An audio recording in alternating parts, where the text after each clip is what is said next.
Bonjour à toutes et à tous. Voici une canalisation que j'ai couchée par écrit et que je vais vous lire. Donc elle peut donner quelques pistes de compréhension à certaines personnes, bien sûr. J'ai conscience que ça ne va pas parler à tout le monde. Mais vous allez pouvoir avoir peut-être des pistes de compréhension sur la manière dont vous fonctionnez en amour. Et ça peut vous faire comprendre aussi comment vous pouvez inverser la vapeur. La question qui est venue est pourquoi retiens-tu cet élan d'amour que tu ressens pour cette personne? Pourquoi te donnes-tu des bonnes raisons pour ne pas le vivre? Je baisse un peu la musique parce que j'ai un peu peur que ça prenne le dessus. Eh bien, c'est la peur de vivre pleinement ce à quoi on aspire depuis toujours. La peur, effectivement, que cela ne fonctionne pas et que cela s'arrête. Donc c'est bien une projection de peur. Ce peut être même la peur que cette relation fonctionne, sait-on jamais, si on était trop heureux. Et cela concerne surtout les personnes qui ont le syndrome de l'échec. Il y a la peur de l'effet miroir qui peut vous mettre dans un inconfort, l'appréhension d'être confronté à vos plus grandes blessures, car l'autre finalement est l'œil qui montre ce que vous ne voulez pas voir et la bouche qui dit ce que vous ne voulez pas entendre. Aussi, il y a la peur de souffrir. Mais cependant, quand les blessures de l'âme sont guéries, ces peurs-là sont moins importantes. Il y a la peur du concret. Effectivement, pour certains, vous préférez rêver votre vie, rêver cet amour, plutôt que de le vivre. Donc dans ce cas-là, il y a en vous une certaine contradiction. À la fois, vous avez envie d'aller vers l'autre, car c'est un appel de votre âme, mais il y a également une retenue qui est liée à votre mental, qui a peur de ne plus maîtriser la vie. Vous avez peur de vous perdre dans cet amour. Votre âme peut vivre cet amour, veut vivre cet amour, mais votre mental a peur de sa puissance. Pourquoi alors que vous ressentez un amour profond pour l'autre, vous avez peur de le vivre, peur de vous y engager? C'est tout simplement parce que vous avez peur de le perdre. Vous préférez ne pas y entrer, ne pas vous y investir et vous y installer de peur qu'il ne soit retiré. Et lorsqu'effectivement il y a des clashs ou des désaccords profonds avec l'autre, cela vous donne matière à justifier le fait que vous aviez raison de ne pas vous y engager pleinement. Sachez cependant que c'est l'anticipation de ce qui est motivé par vos peurs qui engendre finalement la situation qui va pouvoir donner raison à votre mental. Je pense qu'il va falloir que vous la répétiez une ou deux fois celle-là. Elle est importante en fait. Quand on comprend ça, on comprend beaucoup de choses, surtout dans tous les domaines de sa vie. Vous légitimisez le fait de ne pas y aller en vous disant « Tu vois, je te l'avais dit que cela allait mal se terminer ». Mais ce qui est fou, c'est de voir comment le mental peut créer des situations dont finalement il a le plus peur. Nous provoquons ainsi les situations dont on a le plus peur. Lorsque nous focalisons donc sur toute notre attention sur une peur, finalement nous la créons. Nous créons ce que nous craignons le plus, car nos pensées sont concentrées là-dessus. Et une phrase qui est importante à vous répéter souvent, c'est tout ce sur quoi on focalise grandit. Donc autant alors focaliser sur des belles pensées, vous ne croyez pas ? Comment pouvez-vous résister à la beauté de ce que vous ressentez en anticipant une fin malheureuse qui te légitimise de ne pas y aller? Comment pouvez-vous vous priver de cette belle vibration d'amour? Comment pouvez-vous vous priver de vivre quelque chose qui va vous nourrir intensément, tout simplement parce que vous avez peur de l'échec? Vous allez ainsi provoquer cet échec en mettant en place donc des comportements dysfonctionnels qui sont motivés par cette peur.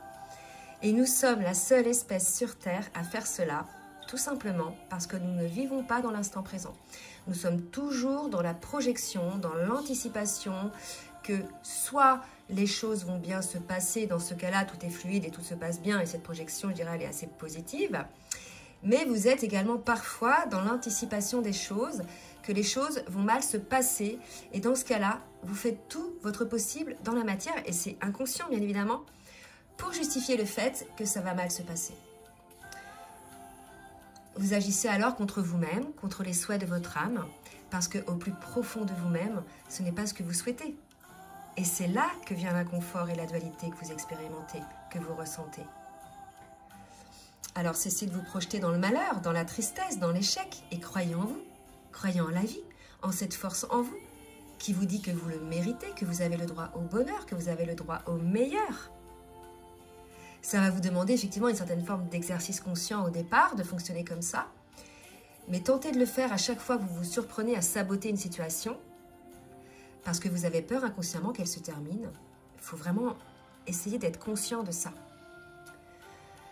Dans ces cas-là, vous êtes alors le maître ou la maîtresse de cette destruction et vous comprenez que c'est votre mental qui guide vos peurs et non votre âme. En fait, votre mental vous écarte alors du chemin. Et ça peut concerner plusieurs domaines de la vie, pas uniquement le domaine amoureux.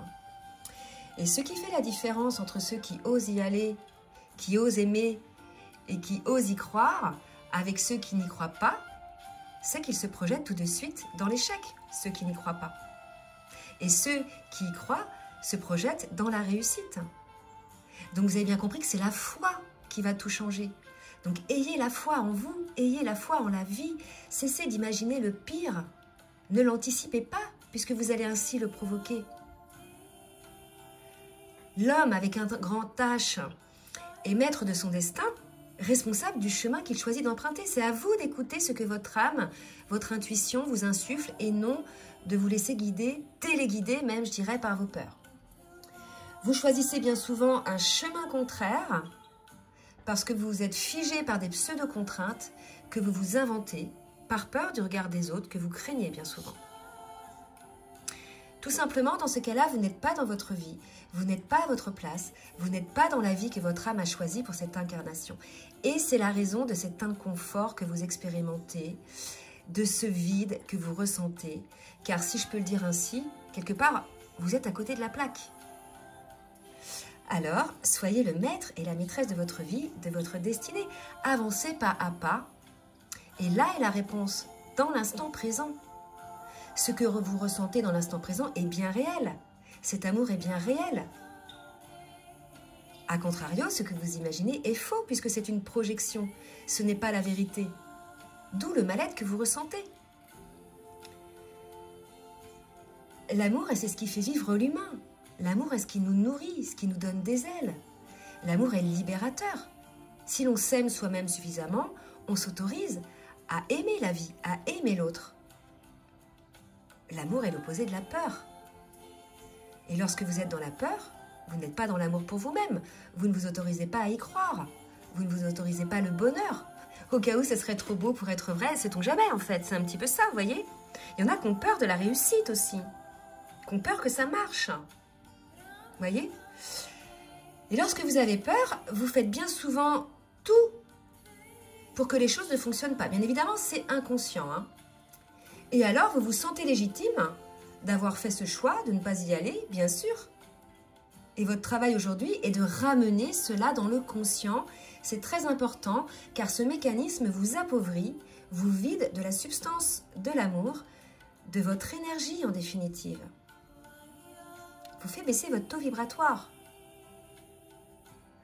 Cela peut être considéré comme un manque de courage, comme un manque d'amour pour soi-même de ne pas s'autoriser à vivre le bonheur, à vibrer l'amour, à vibrer la vie tout simplement. Soyez le maître et la maîtresse de votre vie, soyez le maître et la maîtresse de votre destin. En étant à l'écoute de votre petite voix intérieure, de ce que votre corps vibre à la pensée de votre autre qui est dans votre cœur. Seule la vibration est réelle. Seule l'énergie est réelle. Tout le reste n'est que mentalisation, n'est que projection.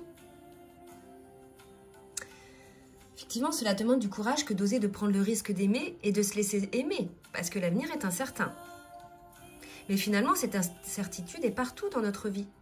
Dans le monde professionnel, dans notre relationnel, on ne sait jamais à l'avance comment cela va se passer. Et pourtant, il nous est bien arrivé de s'engager, par exemple, professionnellement dans un CDI. Alors pourquoi certains sont figés par la peur de s'engager en amour, d'engager leur cœur et leur âme? Certains vont cependant quand même engager leur corps, dans une présence physique par exemple, et même dans des relations charnelles, mais sans engager leur âme. Ils sont distants au niveau de leur âme.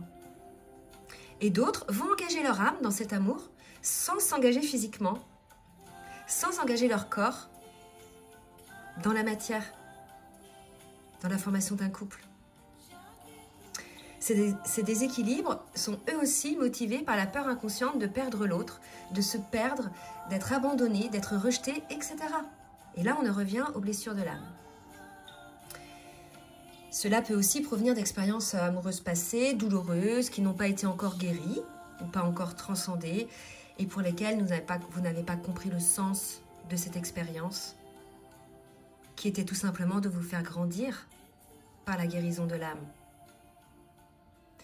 L'humain est né pour aimer la vie, pour s'aimer et pour vibrer la joie, la légèreté, l'espoir.